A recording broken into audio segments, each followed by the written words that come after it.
Olá pessoal, nessa aula nós vamos iniciar os conceitos atrelados ao processo de compilação, tá? Então eu sou o professor Bonfim, do curso de Ciências da Computação da Universidade Federal do Ceará dos Campos Russas, tá? E nessa aula a gente vai abordar uma introdução ao processo de compilação, tá?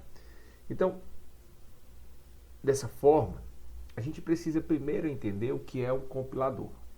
Então, na aula anterior, a gente viu algumas partes do processo de compilação, a gente definiu alguns assuntos interessantes que vão ser abordados na disciplina, mas nessa aula a gente vai focar um pouco mais nas partes do processo, na introdução ao processo da compilação e entender bem as definições por trás desse conteúdo.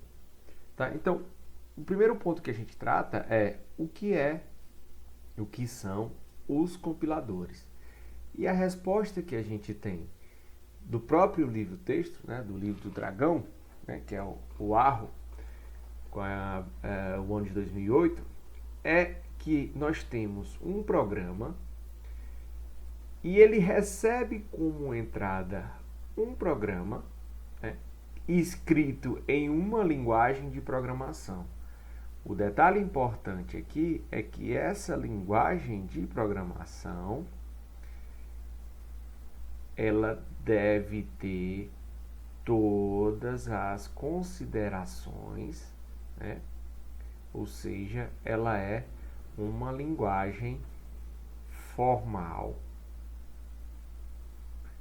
Então, é uma linguagem formal que tem uma definição de gramática atrelada para a formação dos programas dela, ou seja, das palavras que são aceitas dentro dessa linguagem. Tá? Então, a gente tem essa linguagem fonte, que é a nossa linguagem de programação, e depois o que acontece é uma tradução para um programa equivalente, tá?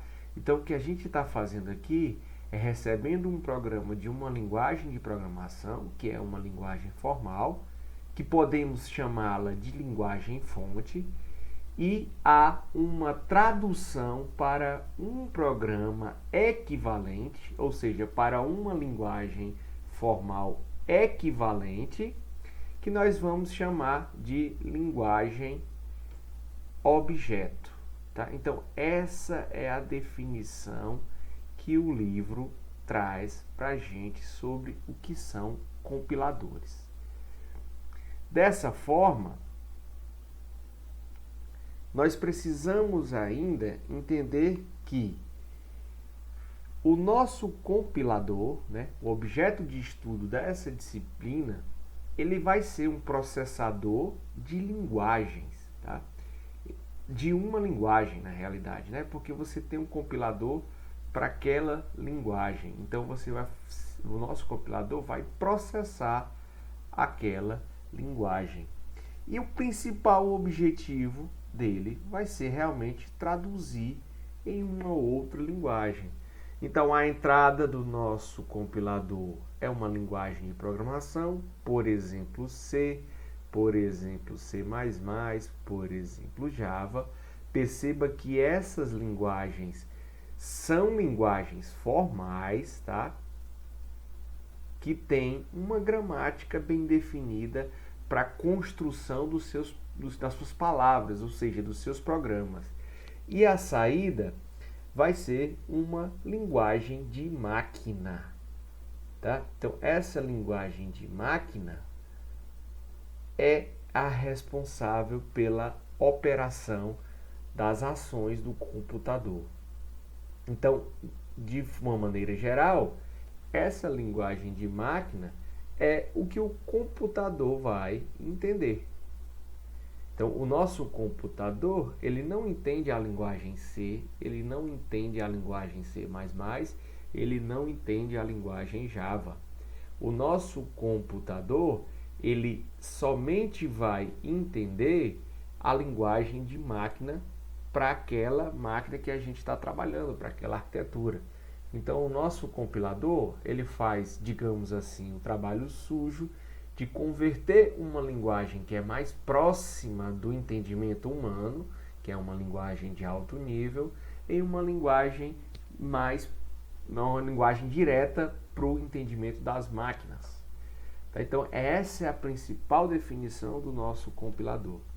Então, por que a gente faz um compilador, né? E uma resposta bem clara é que a linguagem de máquina é muito ruim, entre aspas, de programar. Na realidade, é muito difícil para que a gente tenha um conhecimento direto de uma linguagem de máquina, né? Então, é importante que a gente aprenda algo mais próximo da nossa comunicação para programar os nossos computadores. Então, o compilador tem papel fundamental nessa tradução. E a gente diz que é o quê? Que é de baixo nível, né? Que com essa linguagem de máquina é de baixo nível, tá?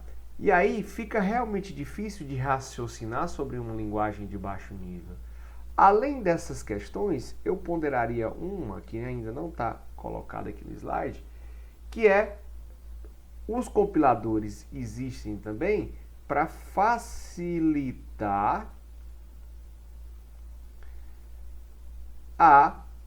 o ensino, né, digamos assim, o ensino da programação. Imagine estudar programação de computadores diretamente numa linguagem de máquina. A gente sabe que os alunos de graduação já sofrem um pouco para aprender uma linguagem de alto nível como C, tá? Ou ainda como Java, né? E a gente sabe que o aspecto de dependência do aprendizado dos alunos nem sempre é só com a linguagem, né? É também com a ideia do raciocínio lógico, mas imagine ter que ter raciocínio lógico e aprender uma linguagem como Assembly, por exemplo, tá? Então, isso seria muito mais difícil de conseguir profissionais para a área, de conseguir uma disseminação da nossa discussão de programação. Tá? Então, o compilador ele tem um papel, digamos assim, bem fundamental para que a gente possa ter mais gente ainda trabalhando com com os nossos problemas, né? Com a ideia da computação, que é importante para a gente ter uma evolução do mundo de uma forma geral. Bom, então, o que a gente vai ter que pensar como um compilador, né? Então, vamos imaginar o seguinte, vamos imaginar que a gente tem que treinar um cachorro, né? Então, o que é o ideal? Quando eu disser jornal, você vai atravessar a sala, abre a porta com a pata, pegue o jornal, sem estragá-lo e me traga. Só que na prática, a gente vai treinar esse cachorro, né? Com algumas recompensas, com algumas palavras mais curtas de fácil entendimento, às vezes com a entonação de voz e principalmente com muita paciência, tá? Então, a pergunta que pode ser realizada é: você sabe fazer isso? Aí talvez você não saiba, né, fazer isso. Então, o que você faz? Você pode contratar um treinador com experiência na linguagem dos cachorros. Tá? Então, o que a gente está pensando aqui é: olha, eu não sei programar um computador usando linguagem de baixo nível. Então, por que eu não vou contratar, entre aspas, uma linguagem que me permita ser mais próxima, né, daquela ação que eu quero fazer com os computadores? Então, essa é a motivação principal para a gente trabalhar o conceito de compilação, tá? Mas perceba que esse conceito de compilação ele vai ser atrelado a outras coisas mais do que só fazer uma tradução de uma linguagem direta, tá? Ele pode ser atrelado também a operações sobre um robô e N outras aplicações que a gente vai ainda em algum momento citar aqui. Ok, então o que a gente tem como compilador é basicamente alguém, né, um software, que consegue traduzir nossos desejos em linguagem que o computador entende. O compilador vai receber a linguagem de alto nível, ele vai entendê-la, ele traduz para uma linguagem de baixo nível e aí seu trabalho está terminado, né? Porque essa transição, o trabalho sujo, digamos assim, quem vai fazer é o nosso compilador. Então, um esboço bem claro do que como funciona o processo de compilação, essa tradução, se refere à entrada de um programa fonte, tá? Então perceba que um programa fonte é o que a gente fala teoricamente que uma palavra que é aceita por uma linguagem formal, tá? Entenda que essa linguagem formal é a própria linguagem de programação, tá? Então, uma palavra aceita por uma linguagem formal, que é uma linguagem de programação, é de certa forma um programa para aquela linguagem de programação, tá? Então, se a gente considerar o aspecto teórico envolvido, o nosso programa-fonte é uma palavra que foi aceita, uma palavra aceita por uma linguagem formal, que é a nossa linguagem de programação, tá? Na realidade, eu não diria nem aceita ainda. É uma palavra, tá? Então, vamos desconsiderar esse aceita por enquanto. É uma palavra na linguagem de programação. É uma palavra da linguagem de programação que eu queira. Por exemplo, eu tenho um código em Java que foi desenvolvido e ele vai ser o meu programa fonte. Então, eu tenho um código em Java que foi desenvolvido. Esse é o meu programa fonte. Traduzindo para a teoria, em Java é uma linguagem formal e o código que eu desenvolvi é uma palavra que pode ou não pertencer à linguagem Java. Quem vai me dizer isso é o meu compilador inicialmente, tá? Então, esse meu programa fonte entra no meu compilador, tá? E o meu compilador traduz toda essa codificação na minha linguagem de máquina, que é o meu programa objeto. Esse programa objeto recebe a entrada do usuário e gera uma saída, tá? Perceba que o papel do compilador é dizer se, dentre outras coisas, logicamente, é dizer se aceita ou não aceita esse programa, né? Se ele está válido ou não, tá? Ou não está válido. Tem alguma coisa que não faz parte dessa linguagem. E aí ele gera, se tiver tudo correto, ele gera o meu programa objeto e aguarda a entrada do usuário para gerar a saída que eu quero no meu computador. Tá? Então essa é a ideia mais direta do processo de compilação, na forma de um esboço. E assim, a gente pode ter uma seguinte dúvida, à medida que em alguns momentos você consegue ver interpretadores para linguagens, né? Então eu tenho compiladores e interpretadores. Vamos entender agora qual é realmente a definição de cada um. Então, existe outra forma de processar uma linguagem, tá? Que a gente vai chamar aqui agora de interpretador. Assim como o compilador, o interpretador ele entende também uma linguagem de alto nível. Mas ele mesmo executa as tarefas, tá? O próprio interpretador vai executar as tarefas. Essa é a principal diferença entre um compilador e um interpretador. É como se o treinador de cachorros que a gente falou anteriormente, ele que fosse buscar o jornal, tá? Então, o que eu faço aqui agora é executar as tarefas no meu próprio processo. Eu não vou mais criar aquele programa objeto e esperar a entrada, tá? A entrada já vai para dentro ela já vai iniciar dentro do meu interpretador. Tá? Então, o interpretador, ele traduz o programa fonte diretamente em ações. Ele realiza diretamente essas ações. Então, se a gente pegar um pequeno esboço do interpretador, a gente vai ter uma pequena diferença bem aqui, né? Ó. Lá no nosso compilador, o programa fonte entra, acontece o processo de tradução, em seguida o programa objeto é gerado e a partir desse programa objeto a gente coloca a entrada das informações e gera uma saída. Aqui no nosso interpretador, o programa fonte já vem atrelado à nossa entrada e logo em seguida a gente tem o processo de execução das ações até que uma saída vai ser gerada. Tá? Então, dessa forma, a gente pode se questionar algumas vantagens e desvantagens para cada uma das abordagens. Tá? Então, a gente pode pensar o seguinte, olha, eu tenho ainda uma função extra, tá?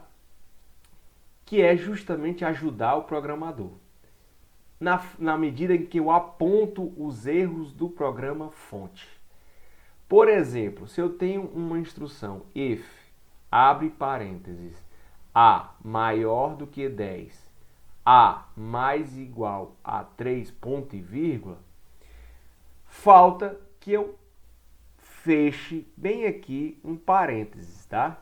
Depois do nosso 10. Como é que eu sei, como é que vai saber disso? Como é que uma máquina vai interpretar essa situação? Então, isso não é uma tarefa fácil.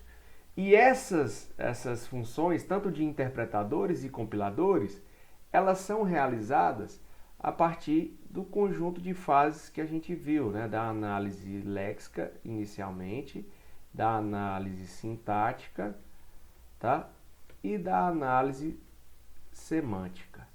Essas fases de análise é que vão interpretar entre aspas, né? Que vão ajudar na correção de erros de um programador. Então lembra que eu falei que eu tenho uma linguagem formal definida, que é a minha linguagem de programação, tá? Eu tenho uma palavra dessa linguagem, tá? Então essa minha palavra da linguagem formal, ela é igual ao código que eu vou desenvolver. E o que eu tenho que fazer aqui é, olha, será que essa palavra não está faltando uma vírgula para ela pertencer ao meu código? Será que essa palavra não está faltando um ponto e vírgula em algum local para ela ser parte do meu código? Então, isso também é uma função do meu compilador e do meu interpretador. Tá? Então, essa é uma função comum para ambos os casos. Ambas as abordagens para fazer o processo de tradução. E aí, se a gente pegar as duas para fazer um comparativo, a gente tem a entrada, né? E tem o programa fonte para ambas as estratégias. Aqui, a nossa entrada já vai ser a entrada também, né, do interpretador, bem como o programa fonte. Então, entrada e programa fonte funcionam inicialmente dentro do interpretador, que realiza as ações e movimentam o computador para gerar a saída. Ok.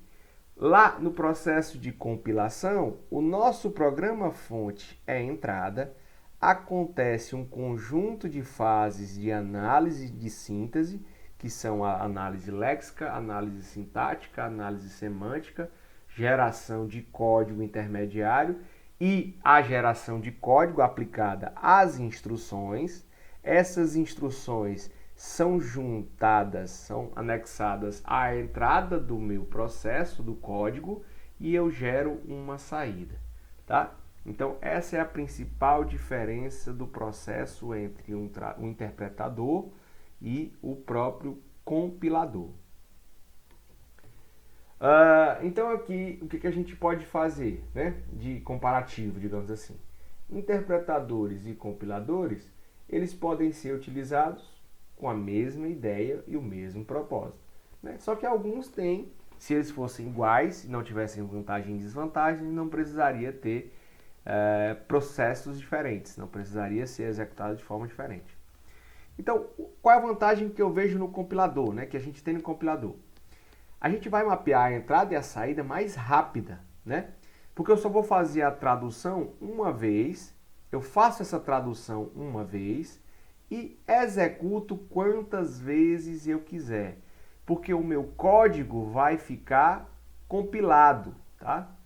Então, o meu código vai estar compilado, eu espero a entrada e executo quantas vezes eu quiser. Eu não preciso mais fazer a compilação novamente, eu não preciso mais checar nada novamente, porque o código já está pronto. Eu só recebo a entrada e executo a saída. Quando eu tenho esse processo na tradução, eu vou perder alguma informação, né? Isso vai me dificultar no diagnóstico de erro, porque em alguns casos eu vou ter erros que dependem da entrada, tá? Então eu não posso checar toda a vida a entrada, já que o código já está compilado, tá? Então eu vou dificultar um pouco no diagnóstico de erro, mas em compensação eu vou ter um processo de tradução de mapeamento mais rápido. Já o interpretador, o mapeamento da entrada barra saída, ele vai ser um pouco mais lento, né? Porque eu preciso traduzir toda a vida que eu for executar. Mas, em contrapartida, eu consigo ter um diagnóstico para os meus erros bem melhor, né, do que o processo de compilação anteriormente argumentado, tá? E o interpretador, ele pode ser um pouco mais flexível à medida que eu trato as instruções de uma maneira mais digamos assim, mais otimizada e que não precisa ter realmente todo digamos assim, uma formalidade para fazê-las. Então, essas são as principais vantagens e desvantagens de cada aplicação, tá? E é importante que a gente saiba que ambas vão fazer a mesma coisa, vão fazer um processo de tradução. Então, algumas linguagens utilizam interpretadores, outras linguagens são linguagens que vão ser só fundamentadas nos compiladores, tá? Isso tudo nos seus processos de tradução. Então, como exemplo, a gente pode pensar o seguinte: olha, me dê um exemplo de uma linguagem que tem compilador, tá? Então, linguagem C, a gente vai ter o compilador próprio para a linguagem C. E, por exemplo, o interpretador, a gente poderia pensar um JavaScript, né? E esse JavaScript, ele faz o processo de interpretação já executando as ações. Mas aí a gente pode se questionar: olha, eu posso combinar as duas abordagens para fazer um processo direto de tradução? Posso, né? E aí eu vou tentar extrair os benefícios das duas abordagens. Então, se a gente considerar o Java, a linguagem Java, e a linguagem .NET, né, .NET, eles usam a compilação mais a interpretação nos seus processos de tradução do código, né, do programa fonte até o programa alvo, que é o que a gente considera como sendo uma abordagem híbrida. Tá? Então vamos entender como funciona essa possível abordagem híbrida. O que acontece é o seguinte, pessoal. Eu tenho o meu programa fonte agora, como entrada. Primeiro eu passo no compilador da minha linguagem, tá? Assumindo aquelas fases supramencionadas, né? Anteriormente mencionadas. Depois que esse processo de compilação está completo, eu vou gerar um código intermediário como se fosse o meu programa-alvo, né? Esse código intermediário é o que a gente chama, por exemplo, como uma máquina de bytecode, né? Que é no caso da linguagem Java. Então, é uma máquina virtual aqui, né? Que é o interpretador. Então, esse código intermediário bytecode, ele aguarda a minha entrada e logo em seguida eu aplico o interpretador na máquina virtual, que é a minha máquina virtual, né? Que é a nossa JVM para o caso do Java. Tá? Então, se eu considerar Aqui eu tenho um compilador da linguagem Java. Esse compilador realiza as ações que a gente acabou de definir, né, que a gente iniciou lá na primeira aula, e gera um código intermediário. Tá? Então, esse código intermediário ele já foi compilado, ele está aqui prontinho para ser executado com uma entrada. A partir dessa entrada, eu vejo o meu interpretador, que é a máquina virtual, e gero uma saída. Então, aqui a gente tem a vantagem de ser um processo rápido para compilar, só preciso compilar uma vez, e eu gero o meu código intermediário, né, de bytecode. Em seguida, eu espero a entrada e jogo no meu interpretador, para que aqui eu possa, por exemplo, checar as variações dos erros, né, já com a entrada pronta. E eu não preciso compilar novamente, porque eu já tenho o meu código intermediário bem definido. Outra vantagem importante aqui, pessoal, é que se eu tiver uma máquina virtual no meu dispositivo, né? Então, suponha que eu tenho um dispositivo qualquer, dispositivo embarcado ou um dispositivo, sei lá, um robô, tá? Então, eu tenho aqui o meu dispositivo.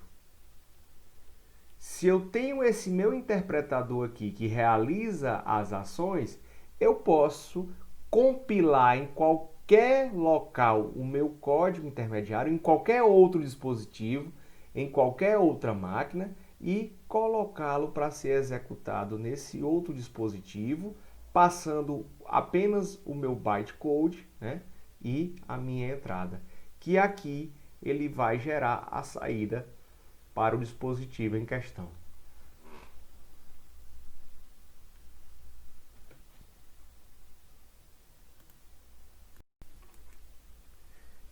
Assim, algumas questões podem ser evidenciadas nesse processo todo de interpretadores, de compiladores e da união desses conceitos para montar uma arquitetura de compilação só, né? Então, o que a gente pode pensar? Quando o mapeamento dessa entrada, né, e saída, ele é demorado, interativo, né, quando ele acontece várias vezes, ou quando ele é complexo. Tá? Então, algumas linguagens de programação um pouco mais modernas, elas, por exemplo, Julia, né, elas utilizam um processo de compilação que a gente chama de just-in-time. Tá? Esse processo ele vai funcionar da seguinte forma. Tá? Aqui a gente tem o nosso programa fonte como entrada, né? E aí todos os aspectos teóricos que a gente já comentou. O processo de compilação ele vai acontecer novamente e eu vou ter, assim como a arquitetura anterior, o código intermediário que é o nosso bytecode.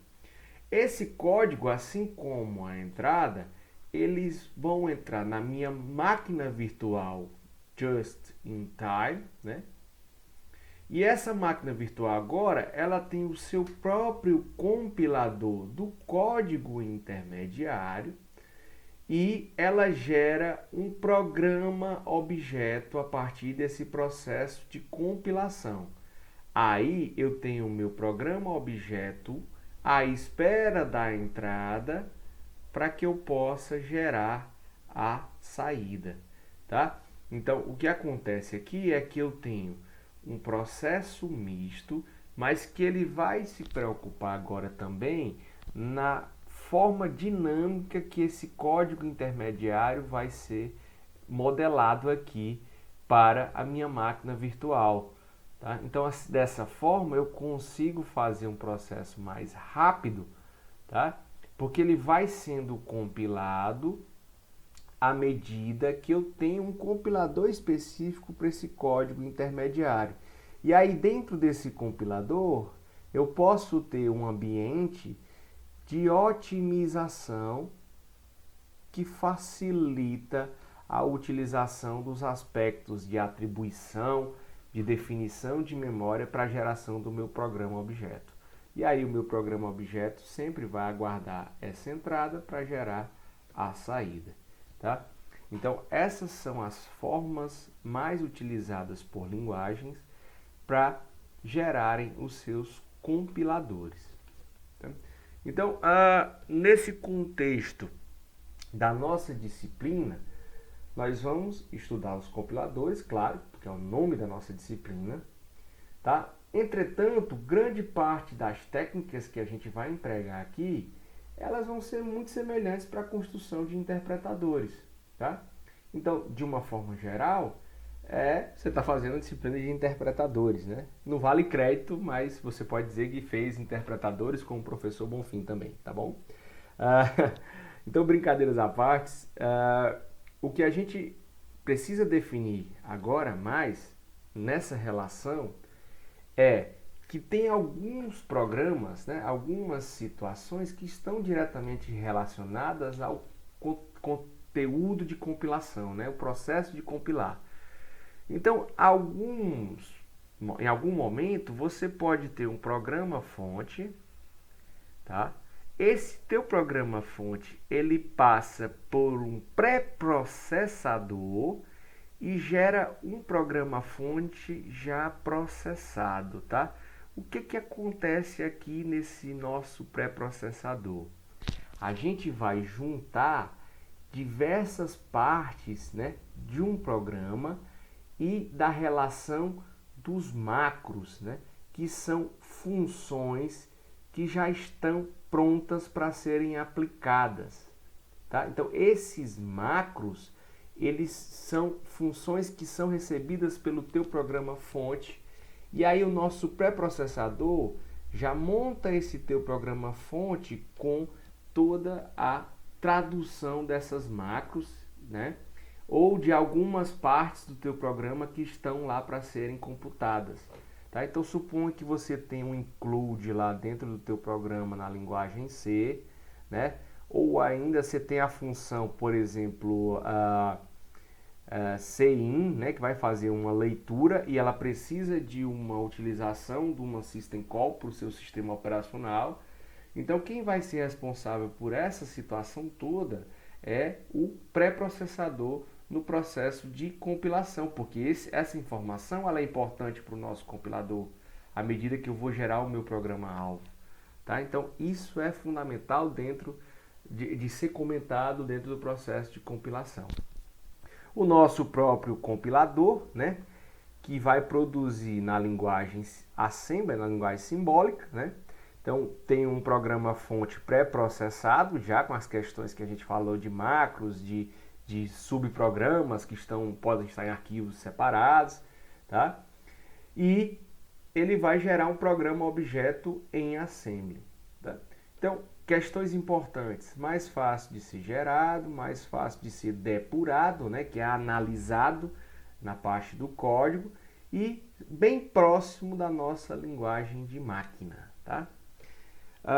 Detalhe importante aqui também, que a gente tem um outro ponto que não é tão comentado, mas deve ser trabalhado, que é o nosso montador, né? O que é o nosso montador? Olha, eu tenho o meu programa objeto em Assembly, tá?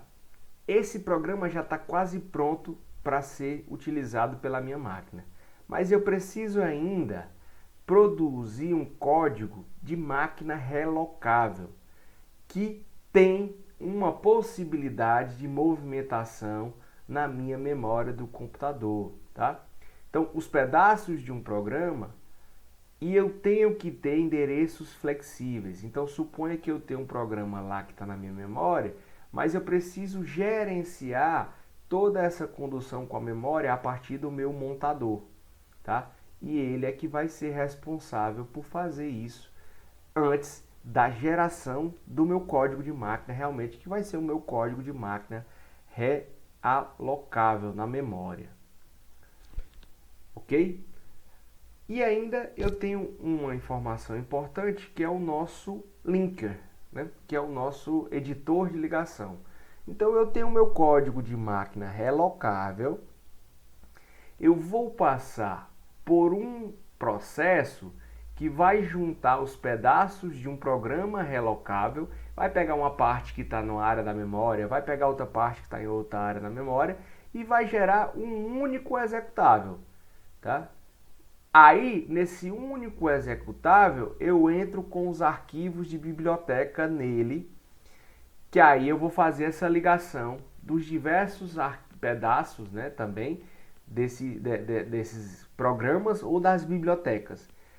Aí sim, ele vai ser o responsável por resolver os endereços de memórias externos, né? Então, se eu tenho uma memória, por exemplo, de acesso para um dispositivo, então o nosso link, o nosso editor de ligação, o link é que vai ser responsável. Ah, eu preciso acessar o buffer de uma impressora para fazer algo. Esse editor de ligação que vai ser responsável. E ele é que vai ter referências, né, entre os diversos arquivos. É ele que vai ser responsável por essa referenciação. Então, completa. A gente finaliza a aula com essas considerações, tá? E na próxima aula a gente começa a ver mais um pouco sobre o aspecto teórico na composição da nossa análise inicial, que é a análise léxica do compilador.